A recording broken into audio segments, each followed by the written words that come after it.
Hello, everybody, and welcome. My name is Julie Mann, and I show men and women how they can lead healthy, happy, sustainable lives. And I'm really excited because today I'm joined by Latonia Edwards. Hi, Latonia. Hi, I'm glad to be here. Great to see you. So for those of you that don't yet know Latonia, she works as a sexual trauma and violence coach. So before we kind of get into more about how you work with people, let's start with your childhood. Can you tell us about your growing up? Yes, well, I grew up in Alabama. I have a rather large family. I actually got into this work because I'm a survivor of sexual trauma. So I grew up not really feeling connected to my family. Like I felt like even though I have a big family, I kind of felt like I was on my own. And then when I was 17, well, back it up. When I was 16, like me and my mom kind of got into it. I wasn't really living there. So 17, I joined the military, actually, the US Navy, as a chance to kind of get away from Alabama and travel the world, have new experiences. And I was kind of looking for, I think, a connection to everything and maybe building my own family. So I was stationed in San Diego, California. And I went from San Diego to Hawaii, back to San Diego again. And I met my husband. I got married. I was still pretty young, 21. But I got married, started a family, wound up in Texas, found myself divorced. Then I moved to Georgia to be closer to my family, but not that close. So is that where you are now? Yeah, now I live in Atlanta, Georgia now. Mm-hmm. Okay. So can we backtrack a little bit, Tony? You've already answered a question that I was going to ask you, but I'd really like to go back to your childhood and just, is it okay for you to tell us, what age, it all happened, the sexual trauma and the violence, and how that was, so that people can either relate to it because they have experienced it or they are experiencing it, or for people like me that have never experienced that, we can get some idea of what life was like. So how old were you? So it happened more than once. So it was between the ages of 5 and 16. So like at 16, it was right before my 16th birthday. That's when I was kind of reaching a point that I guess I couldn't keep my emotions down anymore. I couldn't keep pretending. I couldn't keep putting on a show for everyone. And I tried to tell my mom again what was happening, and her reaction, just because of her own hurt and her own pain and not being able to protect her children, kind of blew up, So then I felt like I didn't have anywhere to go. I didn't have anywhere to stay. I was at a point where it's like a really low point for me that I'm not going to say that I wanted to kill myself, but I will say that I didn't want to be here anymore. So I knew that I had to change my situation I had to go somewhere else. Like I couldn't be in that family, in that home. I couldn't be there anymore. So I actually moved to North Carolina with my older brother for a while, but just because of all my emotional stuff that I was dealing with, and he was working a lot and gone a lot, that kind of didn't, it kind of just didn't work out because I was angry and emotional, and I don't know, it was a lot of self-harm, I guess, not like actually like doing damage to my body physically. So I wasn't cutting myself or anything like that, but I was spiraling, I guess is a good word, spiraling downward. And so he was like, I can't deal with this. He sent me back to Alabama, where I just couldn't stay in the house anymore. So that's actually why I joined the military. So me and my mom at that point, we were not speaking to each other. Like we had a really rocky relationship. So I just kind of felt like I needed to leave. But it was, to answer your question, the short answer is between the ages of 5 and 16. It was like happening repeatedly, multiple occasions, multiple people. So. Okay. So it wasn't just one person. Was it people that came into the home, or people who were actually part of your family? People who were part of my family. So it was one of my older brothers and 2 of my cousins that were, all 3 of them were the same age. And so I was like 5, they were 15, 16, and since my mom at that age, my mom was working a lot. So the 15-year-old was the one that was supposed to be in charge of me and my other brother, who was, I think, 11 or 12 at that point. And so what was happening is when my mom would leave for work, he would actually beat up my other brother and like make him leave the house just so he could have access to me, like uninterrupted alone. So then like our cousins, which I said 2 other ones that are very close in age, would always come over. So it was just kind of this always feeling unprotected, like them always having unrestricted access to me because, like I said, my mom was at work. And then at one point he took me to someone else's house, and I don't even know who that person is. Because I have dissociative identity amnesia because of all the trauma. So I remember something happening, but I don't remember what happened, so it was several people. Do you remember when you tried to tell your mother how old you were and how that experience was for you? I told her like the first time it happened, I told her. And how some people, kids tell you something and either you don't want to believe them, you don't know what to believe. Because I remember I was in a car, we were dropping him or we were taking him somewhere. It was my mom and him, and I was in the back seat, and he got out of the car.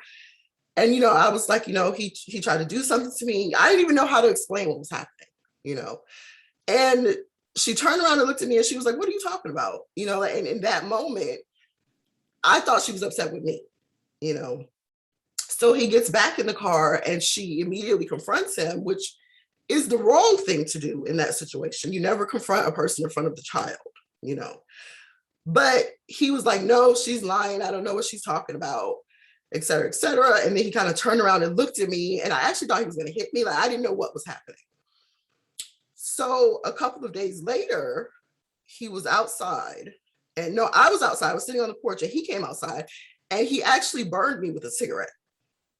And then he told my mom it was an accident, like that I bumped into the cigarette, but he burned me. I still have a scar on my right knee where I'm sorry, my throat is, one second, my throat is all raspy. But I still have a scar on my right knee where he burned me. So at that point, I was in a situation where I told something that happened to me that I thought wasn't supposed to be happening, or that hurt me, or I didn't feel comfortable with. The response was not what it should have been. And then I got burned with a cigarette. So I didn't say anything else about it. So it was just continuing. And then my sister, my older sister, walked in and caught him one day. And she told my mom. And then it was still just a situation where, because my mom is a single parent, she still has to go to work, like she still has to leave me. So she tried leaving me with my sister, not my oldest sister, but another sister. And she left me with someone else. Like, I don't know where she went, but she left me with someone else. And apparently this person that she left me with was a prostitute. So she took me like on one of her jobs with her, and nothing happened to me during that time, but it's just I guess nobody knew where I was and nobody knew what was happening. So I don't even remember how long I was there, but I remember like it being 2 guys there, and she was like, oh, just sit down, play on, it was the piano there. She's like, just play on the piano, I'll be right back. So of course I don't know what's happening. But then the other guy came back and the other guy left, and he was just sitting there talking to me. And then she was like, okay, are you ready to go home? And then I was, yeah, I'm ready to go home. So she takes me home, and my mom and my sister are there, and they're both really angry. And I didn't know why they're angry, and they're yelling at her. And then my mom is like, why would you leave her with a prostitute? Blah, et cetera, et cetera, et cetera. So then now I guess my mom is feeling like, she tried to leave me with one sister. That didn't work. So then I went to stay with my oldest sister, and she was in an abusive relationship. So she actually got married at 14. And he was abusive to her. He was older than her. He was abusive to her. So she didn't feel safe with me being there. because she didn't want me to see her being abused, but she also didn't want anything to happen to me. So now I'm back in the house with my mom and with this same person, so, but again, my mom still has to work all the time. So it's kind of a situation where I guess people are feeling stuck, like she didn't know what else to do. So I think she started being in denial, I think, about what was happening and ignoring all the signs of everything. And so like we had a conversation recently, and I was interviewing everyone in my family about what they remember about me, and the thing that she said was that, oh, you never used to smile when you were little. And I started thinking back and I was like, I don't ever remember being happy. Like, I don't ever remember a time that I was happy, that I could just play like normal children play, that I could just have a normal childhood. So that's why I didn't smile. But it's weird, the things I guess that people block out and the things that they remember, so her memory is me not smiling, basically. Yeah. Can you remember what decisions you made about yourself at that time and about the world? My decisions, I think, was that life is hard all around, kind of. And I think, unfortunately, people who are in, poor areas, economically disadvantaged, everybody's kind of on their own, so you got to deal with whatever you got to deal with. And I got to deal with what I got to deal with. I don't want to hear about it type of situation. So I kind of felt like I was on my own. I felt like, life is hard, but maybe one day it'll be better. I don't know. Like I felt like life is better somewhere else.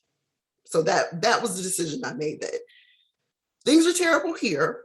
And I didn't associate it with my family or the situation or anything. Well, maybe I did. I don't know. But I just thought, if I can get out of this area, then everything will be better.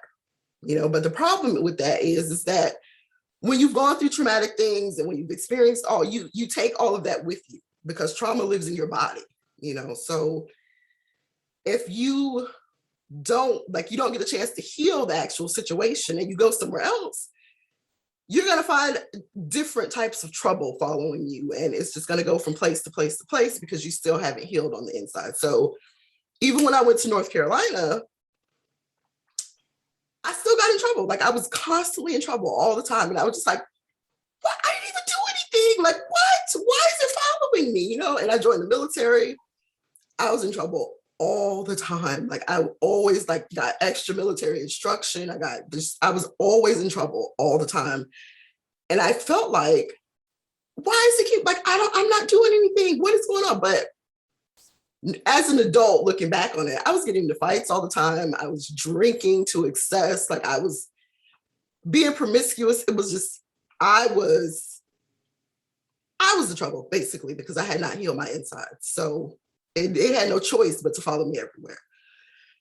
So what I took from that was that people are cruel. They take advantage of situations when they can, and power corrupts, I guess. When someone feels like they have absolute power over another person, they become cruel. So that's what I took from that, in my childhood. Do you feel, Latonia, that you're healed now? Is it possible to heal from that? And if so, how do you begin that journey? How do you begin? So I began with therapy. Well, I'm not going to say I began with therapy, because therapy sometimes when things traumatic happen, you talk about it, you feel like at first you start to feel like you're reopening a wound, but the truth is that trauma is kind of like this big boulder, and you feel like you can't get under it, you can't get over it, you can't get around it. Like, it's huge and it's blocking everything. But every time you talk about it, that chips away at it. And then sooner or later, it's like a tiny little rock, and you can put the rock in your pocket, you can put it in your, you can have it in your shoe, so it's always bothering you. You can put it up on the shelf. And every time you talk about it, like I said, the rock is always going to be there, but it'll be smaller. And then sometimes you're like, somebody will be like, oh, hey, didn't this thing happen to you? And you're like, yeah, it did. And you can't even find the rock. You don't even know where it is. And then one day you're walking and the rock is on the shelf and it looks a little bit bigger than it looked yesterday. And you're like, that's weird. But what that actually means is that it's time for another mental health check-in. Like it's time to start kind of readdress that situation. So I do feel like I am healed. I will say that trauma is kind of a journey that, I don't want to say it stays with you because that's not the right word, but it's a constant process of healing. But I think just as humans, we're always growing. We should always be trying to heal different parts of ourselves because everyone has experienced some type of trauma. So while mine is a little bit more traumatic than other people's, but everyone's experienced something. Yeah. So everyone should be trying to improve parts of themselves instead of just feeling like, oh, no, I'm perfect. Everything's great. And it's not about being unhappy or feeling like there's something about you that's not okay. It's just trying to be a better you today than you were yesterday. So to answer your question, talking about it is it's the beginning of the path to healing. The problem with that is sometimes, like I said in the beginning, talking about it feels like you're kind of reopening that wound all the time. So I think you have to find somebody that you trust, somebody that supports you, and talk about it, but you also have to do therapy. What I find is a combination of things work for me. So I meditate, I pray, I go to therapy, I exercise. Like I find things that truly, truly make me feel better that sometimes don't involve anyone else. It's just about me.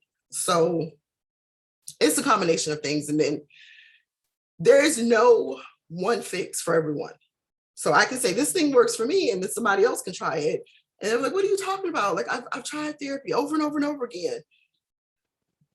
Then you need therapy and something else. It's not just one thing that you need to get on a path of healing, basically. Yeah.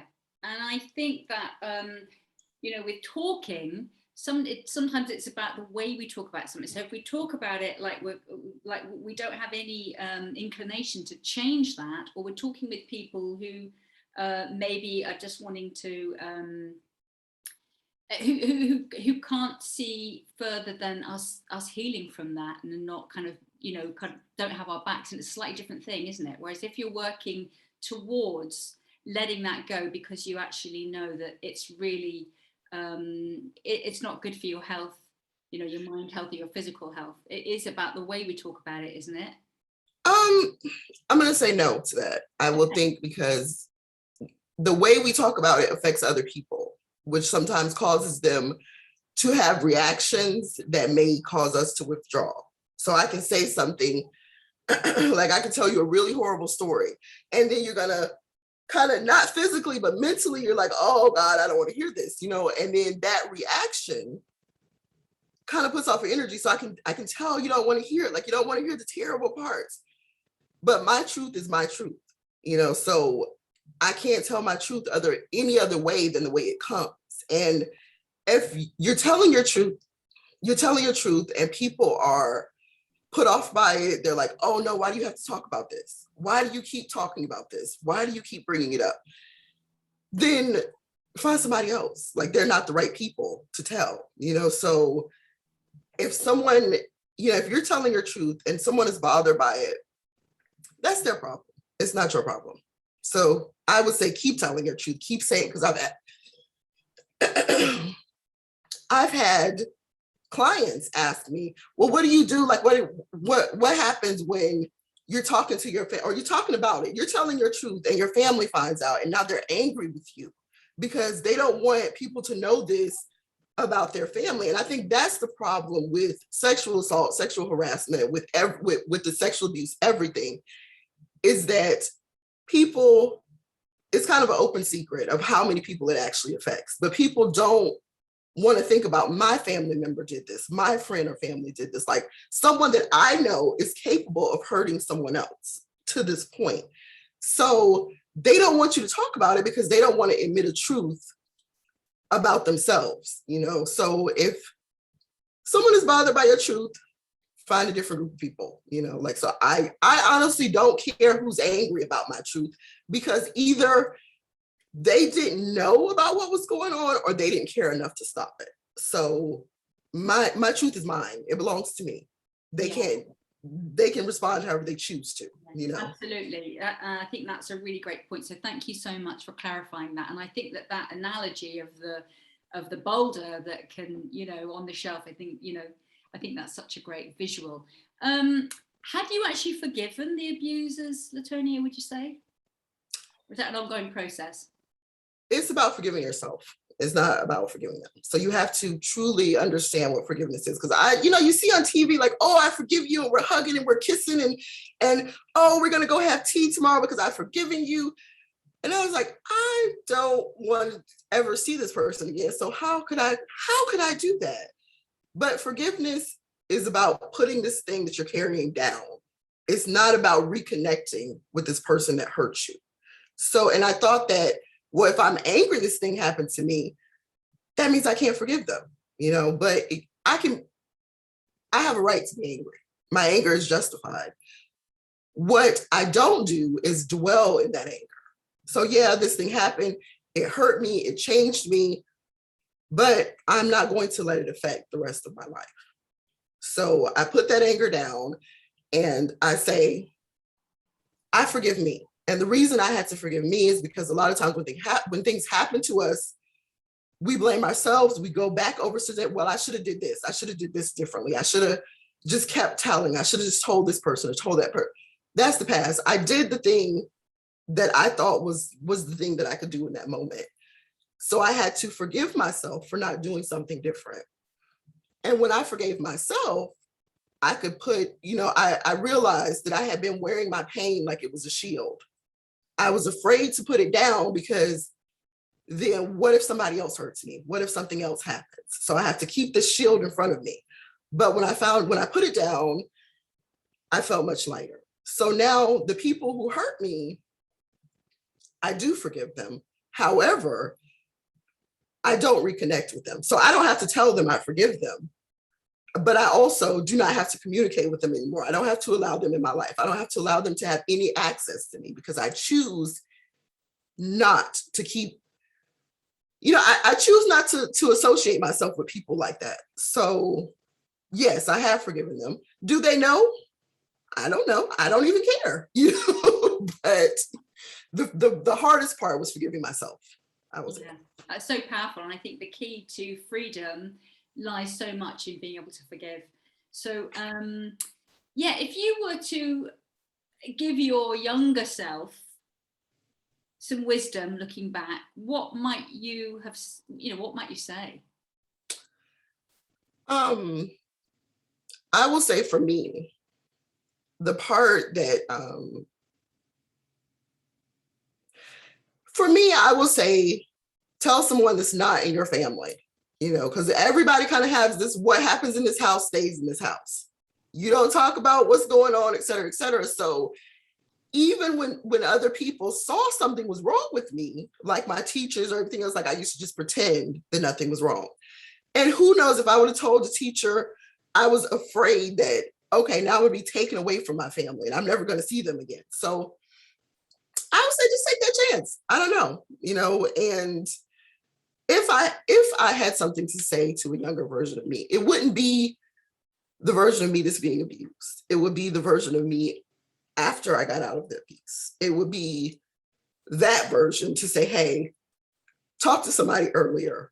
Don't be so angry, like seek help, do something different than what you're doing now, because the drinking, the going out, it's only a Band-Aid, basically. It's not actually healing you. So the pain is going to still be there when you decide to stop drinking. You're still going to have to deal with it. So that's what I would say. Seek help earlier, as early as possible. Absolutely. Now, I know your company is called Recovering Your Soul, which I absolutely love. And I know that your mission is to help people not only heal, but to thrive after sexual abuse, trauma, or violence.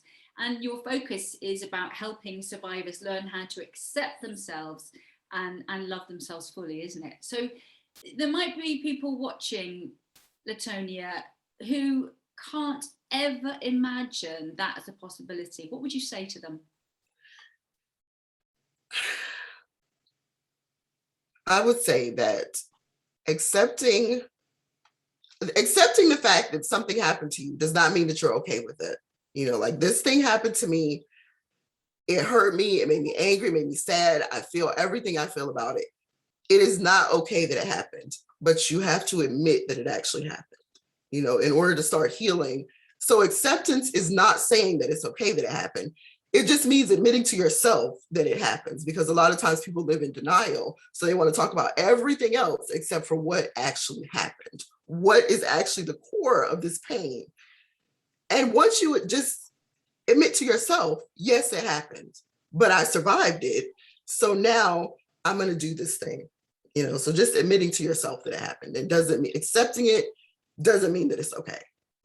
Absolutely. So that's great advice.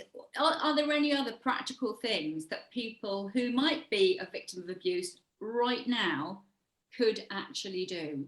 Are there some simple things that they could do? Other than getting out of the situation, because I know sometimes some situations it's not easy, especially if you're in an abusive situation, that can be dangerous to try to leave the situation. So I would say check resources. Like, if it's a domestic violence situation, there are resources that kind of basically kidnap you from the situation and take you somewhere else to hide you out in secret. If it is a sexual abuse situation, then tell someone who is not related to you. Tell someone, you know, tell someone that you actually trust. And then if that response is not what it should be, tell someone else. You know, like, don't be quiet. Just keep speaking your truth, basically, you know, and keep telling different people to the point that somebody has to listen. You know, somebody's going to be like, hey, she can't, you know, something's going on. Even if they're making this thing up, something is going on. So let me look into this, you know. Yeah, brilliant advice. Now, I know that, talking of resources, that on your website you have a lot of resources, and obviously I'm going to post all your links below this video. So please, everyone, check Latonia Edwards out. What would you do? Well, what do you do when you're not working? I know you love your work, you're passionate about it, but what do you do when you're not working? I actually like traveling. I'm kind of I would say I have a very nomadic spirit. So when the wind blows, I have to go. You know, like, I can hear the winds calling my name. And so I like to travel. I like photography and just new things, new experiences. I'm always trying to find a way to expand myself, expand my mind. Like, I need to learn something new, to think about something different. So I'm always trying to expand myself. So when I'm not working, I'm usually taking some type of course to understand myself better, or I'm traveling somewhere. Love that. And I know that the two pictures that you have on your wall are the covers of your book, aren't they? Yeah, the blue one is my book, and the peach, I guess that's not really a peach color. I don't know what color that is, but that's a self-guided journal for people. And it's not just about trauma, but it's about being honest with yourself, because a lot of times people lie to themselves about things that they need to change or do differently. So this self-guided journal is about telling yourself the truth first, and then being kind to yourself while you're making changes, because a lot of times the person that we are the cruelest to is ourselves. So we say things to ourselves that we would never say to another person. So it's about treating yourself with kindness and grace and making the changes that you need to change. You know, it's kind of a mindset shift type of journal. Yeah, so important. Your story is remarkable. The fact that you've survived what you went through, and you're thriving, and you're also now really inspiring people by working with them to, you know, shift some of the stuff that they came to you with. What would you say, of all the things that you've done, Latonia, you're most proud of? Mm, I think just being able to help people. I always get this, like, we always call it like the sixth sense of satisfaction whenever I can truly help someone, because it gives me, like, I don't I tend to not feel nervous or anxious a lot of times, but whenever I truly help someone, I get like butterflies in my stomach and it makes me feel like they're like floating all over me. So being able to help anyone is the thing that I am most proud of, you know. Wonderful. So when someone can, you know, say, hey, I feel better, or I do this differently now, thank you, that makes me really happy. One final question. When you're no longer on this planet, how would you like to be remembered? I would like to be remembered as someone who changed other people's lives. You know, like one thing that I usually don't tell people is in a couple of years, I want to purchase an apartment building for homeless teenagers that are transitioning out of foster care, or either just homeless teenagers in general, and teach them life skills. You know, like they, even though they're tiny adults, you know, baby adults, they need someone to help them kind of learn how to be an actual adult. So I would like, for when I'm no longer here, things that I put into place while I'm here to still be there, to still be helping people, you know. So I would like to be remembered as someone who actually cared about human life and not just pretended that I cared about human life. Wonderful. I really, really appreciate you sharing your extraordinary story, Latonia. So all there is to say is, Latonia Edwards, thank you so much for talking to us. Oh, thank you for having me. It was a pleasure.